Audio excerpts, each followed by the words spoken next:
In 1913, in Atlanta, Georgia, a man named Leo Frank was put on trial for the murder of 13-year-old Mary Phagan. This episode takes a look at the complex case, the long reach of its impact, and its musical theater legacy.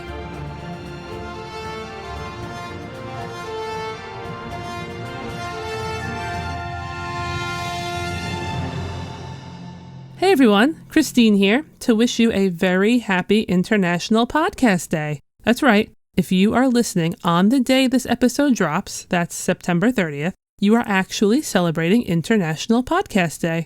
I admit I didn't realize this episode was going to drop on a happy day, or else I might have picked a more cheerful topic.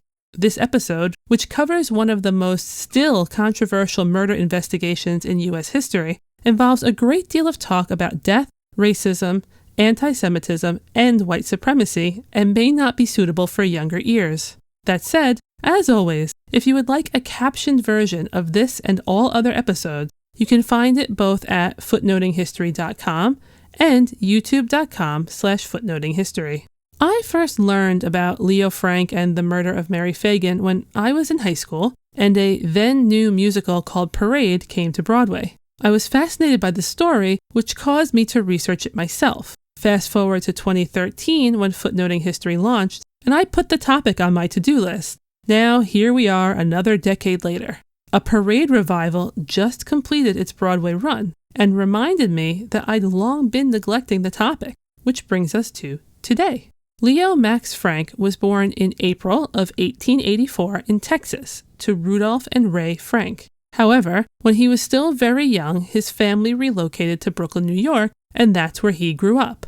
He studied at the Pratt Institute, and in 1906, he graduated from Cornell University with a degree in mechanical engineering. He worked for a bit, then eventually relocated to Atlanta, Georgia. The move was sparked by two interconnected things: family and business. Leo's uncle Moses was based in Georgia and was a major stockholder of the National Pencil Company in Atlanta, which did exactly what you think. It made pencils. So Leo became the National Pencil Company's superintendent. He would later describe his role as including things like comparing product quality to competitors, overseeing purchasing materials, and, most importantly for our purposes, perhaps, prepping the company's payroll. In Atlanta, he integrated into the local Jewish community by joining the local chapter of the organization B'nai B'rith, and at one point served as its president. Also, in 1910, he got married to a woman named Lucille. Lucille's family was well established in the area, with ties to the local Reform synagogue called the Temple, and also a very successful disinfectant company. Then, in the early hours of April 27, 1913, a body was discovered in the basement of the National Pencil Company by the night watchman Newt Lee. The victim was Mary Phagan, a 13-year-old employee. Mary was the daughter of William and Fanny Phagan. She had been born in Alabama shortly after the death of her father and grew up with her mother and family, first in Marietta, Georgia, and then eventually in Atlanta. Although Mary's mother eventually remarried, when Mary was 10 years old, she began to work. However, she wasn't at the National Pencil Factory until 1912. At the time of Mary's murder, it was not uncommon, though it was controversial, for children as young as 10 to be employed in factories around Atlanta. In truth, the Atlanta Leo Frank and Mary Phagan lived in was going through a period of major change and growth. In the 20 years leading up to Mary's death, the population of Atlanta exploded, rising to about 150,000 people.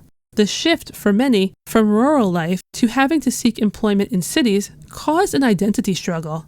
Those who were in such dire economic need that they had to send their children to work in factories also struggled with guilt and worry. Plus, Atlanta had any number of issues like economic, racial, and religious tensions, which simmered and bubbled. While tragic in any location, in this particular atmosphere, Mary's murder was the real occurrence of the worst-case scenario imagined by all who sent their children, especially their young daughters, to work. The local outcry over the death of this young, white Christian girl was immediately enormous, and so was the desire for vengeance. The law and legal systems were put under immense pressure not only to find the murderer, but to do so quickly. The investigation, especially at the scene of the crime, was sloppy. so very sloppy. For example, investigators did find what became known as the murder notes near the body. Who wrote them and what they meant, they sound like an attempt to direct attention to a black employee as a murderer, was questioned. It's great that the investigators pulled these. What's less great is that people walked all over potential footprint locations, and there were fingerprints visible on a door, yet ignored by investigators, despite fingerprint experts definitely existing at this time. Oversights like that are kind of a big deal.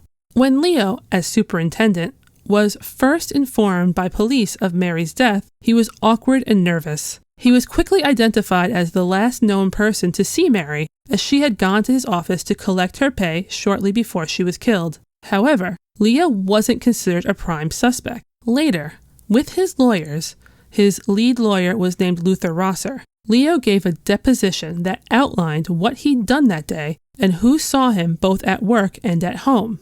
And he also showed the investigators his body to prove he had no marks or scratches on it from a struggle. Days later, during the coroner's inquest, he was questioned again. This time, he explained that during the hitherto unaccounted for time, when it was believed Mary was murdered, he'd been visited by one of the foremen named Lemmy Quinn. This was a pretty huge thing, so of course he was asked why he hadn't told anybody about it initially. Leo said it was because he'd forgotten the visit until Lemmy had reminded him. Although initially there were other suspects, they were eventually dismissed and eyes turned more to Leo Frank. Investigators knew that Mary had not left the pencil factory between collecting her pay and being murdered. They were also under constant pressure. Newspapers were saying police needed to find who did it if they were to continue to be respected, while Mary's funeral included cries for justice. After a brief period of considering that maybe Leo Frank and Newt Lee, the night watchman, had committed the crime together, investigators realized Newt Lee wasn't involved and began to look at Leo Frank working alone. Although, as Steve Oney said in his book, And the Dead Shall Rise, no single development was responsible for the determination that Leo Frank was guilty. The prosecution, led by Hugh M. Dorsey, eventually centered its case on Jim Conley, a black man and a janitor at the pencil factory. His reputation was not a good one. He was a known drinker with a criminal record. Initially, Jim was brought in because he was spotted washing what looked like a bloody shirt, and he said it was rust. Although Jim initially said that he had nothing to do with the murder or the notes, he claimed he couldn't write. That later changed. Investigators learned that he could actually write. Then, they subjected him to extremely hard interrogations, including warnings and threats, and long periods of purposely uncomfortable isolation. On the day that Leo Frank was indicted, Jim told authorities that he wrote the murder notes. Jim Conley eventually released multiple affidavits, each one changing, contradicting, or adding to the last, and preceded by more intense interrogations. One affidavit even caused some to wonder if Jim Conley had killed Mary in an attempt to rob her of her wages. Ultimately, though, Jim's assertion was that Leo Frank murdered Mary on the floor where his office was, and offered him money to move her to the basement and write the so-called murder notes. The reason Jim gave for why it took multiple statements for him to get what was now being proclaimed to be the truth out was, quote, "The thing got to working in my head so much that I just couldn't hold it any longer." For many, this was proof that the interrogations had gotten Jim Conley to finally give that truth up. But for those on the pro-Frank side, they believed it was a result of coercion and manipulation. The intensity of the interrogations wasn't limited to Jim Conley. It can also be seen in the treatment of Minola McKnight, the Frank's black cook. After time behind closed doors where Minola was heard screaming, she gave a statement that claimed Leo Frank came home for lunch, but that he'd run back out 10 minutes later, which was much shorter than what Leo himself had said. She also said that Leo had told Lucille he was in trouble and that he wanted to kill himself. Minola's statement was put in the papers almost as soon as she was released from custody. But also in the papers soon after her statement was published was her complete disavowal of what it contained. She called it, quote, "most all a pack of lies," And when asked by a reporter why she'd be okay with that being attached to her name, she said, quote, "I ain't got no lawyer 'cept God. He's my lawyer. You just put that in the paper." This caused Lucille Frank to publish an open letter in multiple papers. In part, she wrote, quote, "I suppose the witnesses tortured will be confined to the class who are not able to employ lawyers to relieve them from the torture in time to prevent their being forced to give false affidavits, but the lives sworn away may come from any class. It is not surprising that my cook should sign an affidavit to relieve herself from torture that has been applied to her for 4 hours. It would be surprising if she would not, under such circumstances, give an affidavit." Clearly, the unofficial trial in the press began well before the formal one. The local press were publishing about the case constantly, even before things were verified. At one point, headlines declared Newt Lee guilty. At others, Leo Frank and Jim Conley were declared innocent. Some questioned why the investigation seemed to be such a mess. Then, there was also the gossip train, which was speculating about everything from the extent of the brutalization to Mary's body to Leo Frank's possible perverseness and marriage issues. As for what actually caused Mary's death, although there had been an examination of Mary's body early on, the proper autopsy didn't take place until over a week after her death, when she had already been buried. And in the end, her body had to be disinterred twice for medical examinations. Henry Harris and J.W. Hurt, 2 medical professionals who took part in them, agreed that she died from strangulation. However, they disagreed on one important topic: whether or not Mary had been raped. Although it would become widely accepted that Mary was sexually assaulted, and it's unfortunately completely possible, as with much else in this case, there was not an airtight consensus from those involved in the investigations. The community turned out in droves for the trial, surrounding the courthouse and hoping for a guilty verdict. The trial lasted about 3 weeks, with a seemingly endless array of witnesses. The prosecution called witnesses who helped build an image of Leo as someone who was always inappropriate with his young workers, who had affairs with women and possibly with men, and was the sort of person who would commit this crime. As expected, the prosecution used Jim as the key witness accusing Leo Frank of murder. Jim expanded upon his previous statements by explicitly telling the court that he had a history of watching out for Leo when he had women in his office, and further, that Leo had admitted to him that he killed Mary when she resisted his sexual advances. The defense, in turn, obviously worked to establish there was no way Leo Frank would do something like this because he was actually of great character, and certainly they called Lemmy Quinn to the stand to reiterate the visit during the likely murder window. However, they failed to discredit Jim Conley. Eventually, Leo Frank spoke. He explained his background and gave his account of what happened the day of the murder before explaining that he was, quote, unstrung by the shock of the news, and that he'd refused to talk with Jim Conley when it was previously offered because he was afraid anything he said would have been twisted.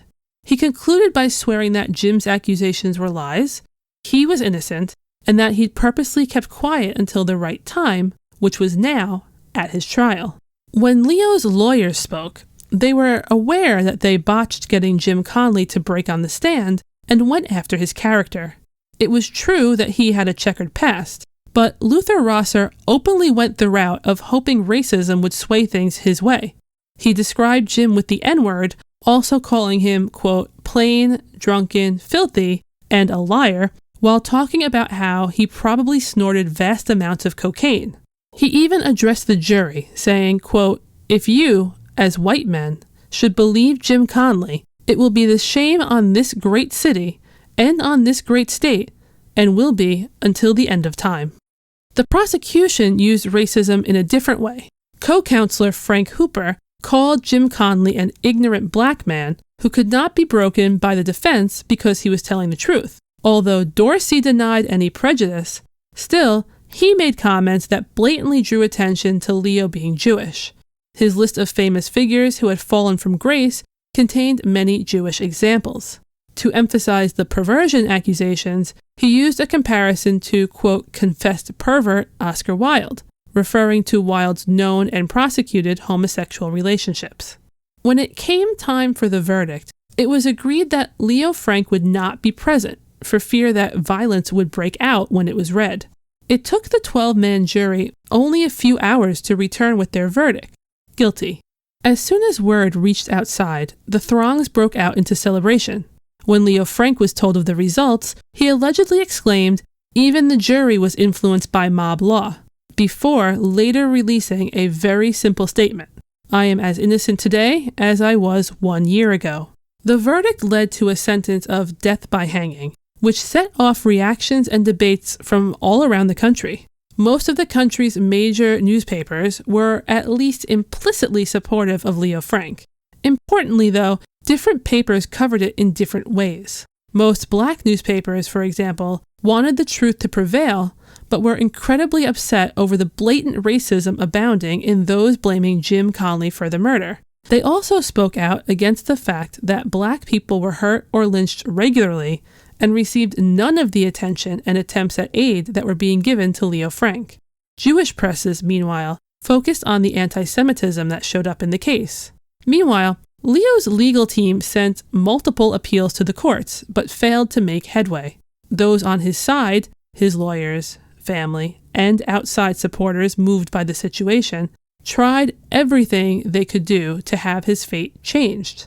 The one that took the most root was a plea to Georgia's governor, John M. Slayton, to consider the case and prevent his execution. Governor Slayton knew he was tapping a powder keg by agreeing to consider it. He wasn't wrong. It caused him and his family to receive promises that he would be killed if he acted in Leo's favor. He conducted an in-depth investigation of his own. Then, prior to announcing his decision, he had Leo move to safety outside of Atlanta just in case people rioted. Then he revealed that he was commuting Leo's sentence from death by hanging to life imprisonment. It was not freedom, but it was a reprieve which Leo and his supporters were most thankful for. However, it also sparked immediate, intense outrage from those who were anti-Leo Frank, like Tom Watson. Tom Watson was known to many Georgians. He had a long career in law and politics. He even ran for president. And over time, he became openly anti-Semitic, anti-Catholic, and a white supremacist. He used his publication, The Jeffersonian, as a mouthpiece which he filled with articles calling Leo Frank everything that you can imagine. So, of course, he'd been vehemently against the consideration of commutation. He promised bloody riots, encouraged protests, and accused big money, his words, of causing the, quote, well-weighted findings of unimpeachable jurors to be taken away. Watson purposely did as much as he could to rile up those who listened to him, and he definitely succeeded and grew in popularity as he did. This commutation caused a group of Marietta locals to dub themselves the Knights of Mary Phagan and vow vengeance, committing to take matters into their own hands since the governor was refusing to fulfill the original death sentence. Now, following the commutation, Leo was moved to Milledgeville Prison Farm, where he survived, barely, a murder attempt committed by a fellow inmate who attacked his throat with a knife. Then, on the night of August 16, 1915, a group of 25 men arrived at the prison where, courtesy of pre-planning, they were able to get in and kidnap Leo. They took him in his nightshirt to a place very close to where Mary Phagan once lived. There, in the early hours of August 17th, Leo Frank was lynched. Unfortunately, the only versions we have of what occurred in the lead up to Leo's death comes from the people who did the lynching, something which was pointed out even by a reporter at the time. But one thing that seems to be true is that Leo requested his wedding ring be given to his wife, because we know that the ring was given to a reporter who then returned it to Lucille. If you decide to Google Leo Frank, please know photographs of the lynching come up very quickly.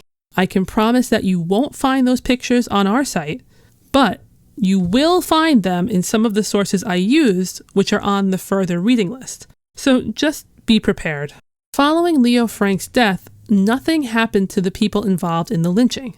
It wasn't that it was impossible to find those responsible, but that they were protected. After all, A significant portion of the local population vocally supported what they considered to be the people serving justice the government would not.